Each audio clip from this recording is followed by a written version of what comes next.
often group gravity with circular motion, especially in the Regents physics class, because planets mostly go in circles. It's not perfect, they don't go in perfect circles, but they go into close enough of a circle. If you were to draw the ellipse that the Earth makes as it goes around the sun, it would be so close to a perfect circle that your eyes wouldn't be able to tell the difference. It is technically not a circle, but it's really close, and we can mock that up pretty well. The same is true with the moon going around the Earth and other stuff like that.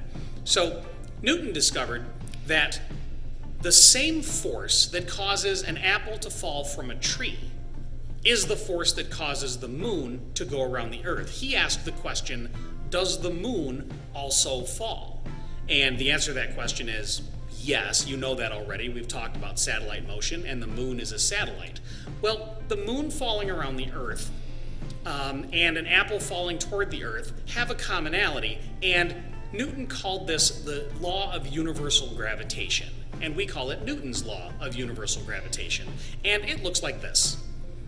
He found that the force due to gravity, number one, is very weak. That constant, capital G, is the universal gravitational constant, and it is an extraordinarily tiny number. M1 and M2 are the masses of the two objects. You plug in the mass of the Earth plus your mass, you're going to get a reasonable number. You plug in your mass and my mass, you're going to get something really small when you multiply it by G. Gravity is not noticeable on the level of you and me and cars and stuff. That R squared on the bottom tells us something about how gravity works. It is an inverse square law. And what that means is if you get twice as far away, gravity is not twice as weak. Gravity is 4 times weaker. If you get 3 times as far away, it's 9 times weaker. Get 10 times closer, it's 100 times stronger. This behavior, this inverse square law, is common for more than just gravity, so keep that in the back of your mind.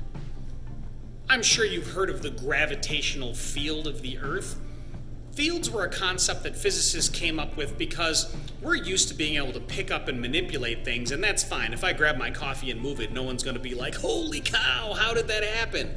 But it starts to get a little strange when you think, wait a minute, how is it that the sun is way over there, but it's influencing the Earth way over here?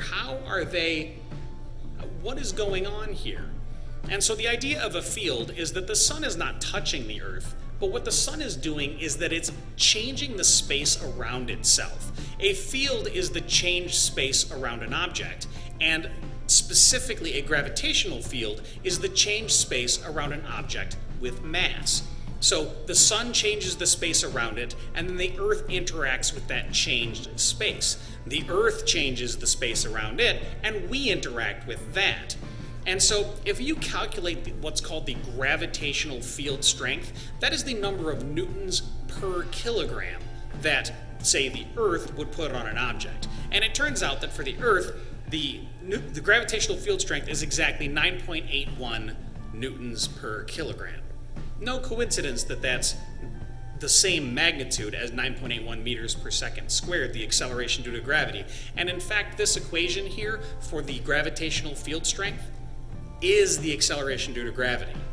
That is very different than what happens with electricity, for example, where electrical field strength and acceleration are not the same number and can be extraordinarily different. But with gravity, it always is, and that perplexed people for only about 4 centuries.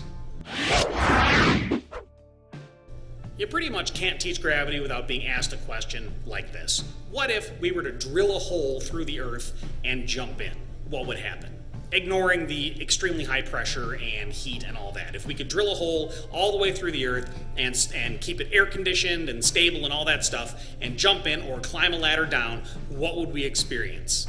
So when you're standing on the Earth, it's pulling down on you with a force of Fg, but it's worth noting that this is really a net force from all of the little pieces of the Earth, a lot of which are pulling you downward and sideways, but that all cancels out. So what happens if you dig a hole a third of the way down? To answer that question, let's look at a hole dug all the way to the center.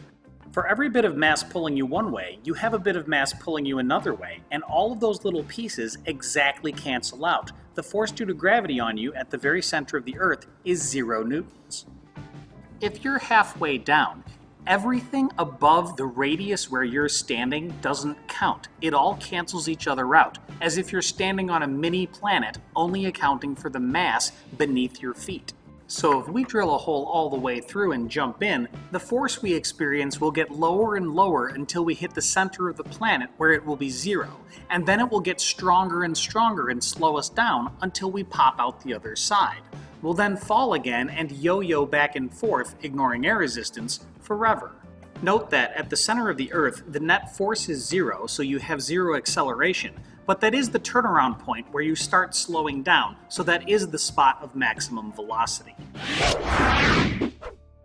So if we use Newton's law of universal gravitation to calculate the gravitational field strength up around the International Space Station, you end up with about half of what you got here, because it's about square root of 2 Earth radii away. Plug it in, you'll see it works. But I weigh 200 pounds-ish, and things that are 100 pounds aren't floating.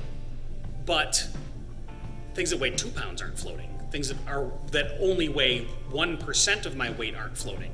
But if I were on the International Space Station, I would still be in the gravitational field of the Earth, and I would weigh about 100 pounds. Yet I would be floating. What's going on there? So it turns out that what we think of as weightlessness is not the absence of gravity. It could be if you were way, way, way out, super far away from everything. But when we're talking about weightlessness and astronauts and things, that's not at all what we're talking about.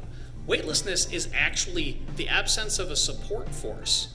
If we were to put you in an elevator and seal off the windows and everything else so you can't see outward and then drop it, you'd get that first little lurch as you accelerated at first, but what you would really feel is that you would feel yourself and everything in the room start to get lighter. And once you plowed through air resistance and you're falling at 9.81 meters per second squared, each second getting that much faster, if you grabbed an object and you let it go, it would be falling and you would be falling. And if you're both falling at the same rate, from your perspective, it would just be floating there. It would be weightless, and so would you.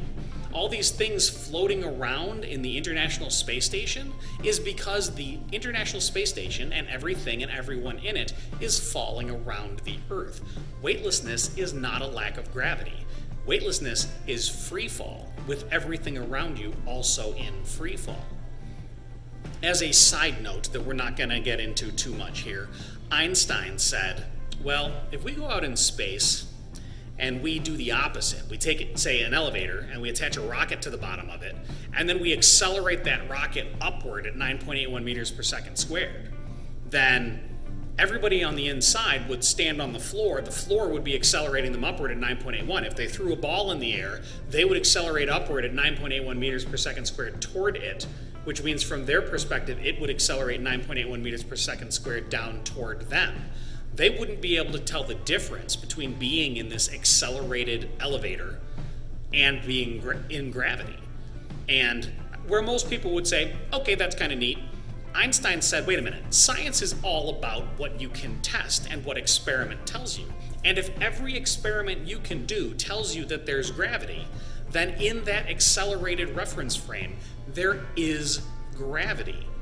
He then flipped it on his head too and said that means that if you're on Earth and you're measuring gravity, that is the same thing as measuring an accelerated reference frame. Standing here, not moving, in a gravitational field of the Earth is the same thing as standing here with no gravitational field and being accelerated upward at 9.81 meters per second squared. To reconcile these crazy ideas, he had to merge space and time and warp and bend it in some very interesting ways that we call the theory of general relativity.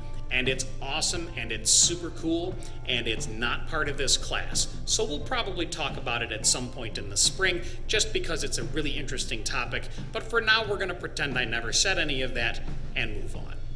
Einstein's theory of general relativity is where we got the idea of black holes, and that's a really fun topic too that we'll definitely spend some time talking about in class. If you're interested in this big picture science stuff, I can't recommend enough the channel PBS Spacetime.